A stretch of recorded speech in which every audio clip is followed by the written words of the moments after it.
یک سال پیش نیمه دوم روز 22 ماه سال 2022 محمد باقرов معروف به باقر یکی از لیدرهای غیر رسمی از همه پرنفوذ در ولایت مختار کوهستان بدخشان به طور مرموز در محله بوین شهر خورخ کشته شد.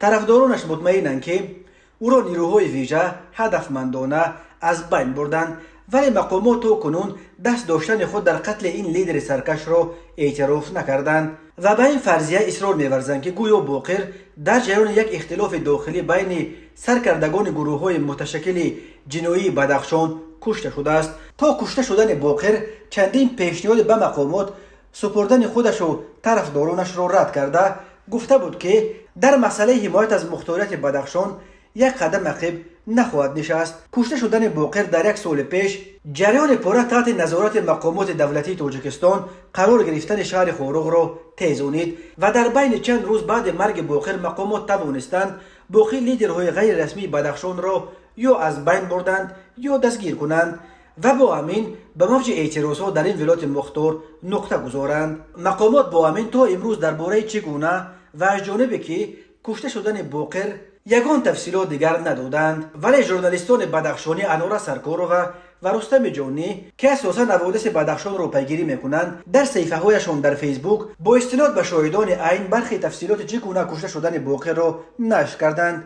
بنا به اطلاع آنها باقر که روزهای اخیر تحت فشار شدید قرار داشت و به دلیل تعدید هدف دائمی سنایپر را قرار داشتنش قریب از خانه بیرون نمیبرآمد. نیمه دوم روز یکشنبه عزم کرده است که کمی در کوچه ها سیر و گشت کند.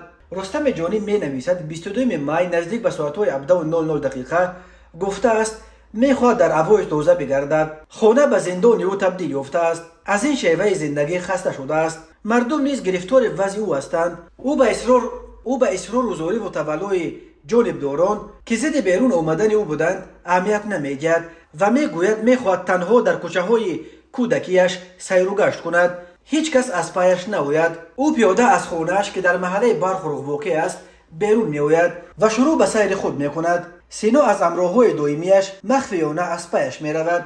چون محمد باقر به مکان بوین میرسد، یک پیکاپ که نیروهای زودعمل حکومت به آن میگردند یک باره پیدا میشود. از داخل آن 4 سرباز سیاه‌پوش بیرون شده از 4 اتومات بدون تأخیر و آگاهی باقر را تیرباران میکنند. خورشید از ساکنان این محل این وضع را میبیند و میخواهد با تن خود محمد باقر را پوشاند. سربازان او را میپرانند. این وقت سینا هم به امداد میرسد، اما مقابل سربازان مسلح با دست خالی چی میکرد؟ قاتلان به ماشین سوار شده از جای حادثه غیب میزنند. جسد محمد باقر را مردم بعد رفتن قاتلان گرفته به خانه‌اش میبرند. باقر فرمانده سابق اتحاد نیروهای مخالفین بود. بعد امضای سازشنامه صلح سال 1997 فرمانده قسم مرزبانی در مرز با خطای تعیین شده رتبه پلکوونی گرفت، ولی او بعد چندین سال فرماندهی از خدمت حربی کنار رفت و سالهای آخر یکی از پرنفوذترین لیدرهای غیر رسمی بدخشان به حساب میرفت. مقامات باقر را رهبر و سرپرست اساسی اعتراضهای اخیر در خورخ میدانستند و چندین ماه باز تلاش داشتند که او را دستگیر کنند. باقر را روز 23 ماه سال 2022 به خاک سپاریدند. خلیفه اسماعیلی مظفر دولتمیروف را که مراسم دفن باقر و دیگر لیدرهای کشته شده را دایر کرده بود بعدم بازداشت و به 5 سال زندان محکوم کردند. رئیس سابق اداره ژکخ شهر خورخ طاهر عبدالبیکوف که آش خدایی باقر را داده بود نیز ماه نوامبر سال 2022 بازداشت و به 6.5 سال زندان محکوم شد. در عموم سال 2022 در جریان سرکوب اعتراضهای بدخشان بیش از 30 نفر کشته شده و بیش از 200 تن دیگر بازداشت و به سالهای طولانی زندان محکوم شدند.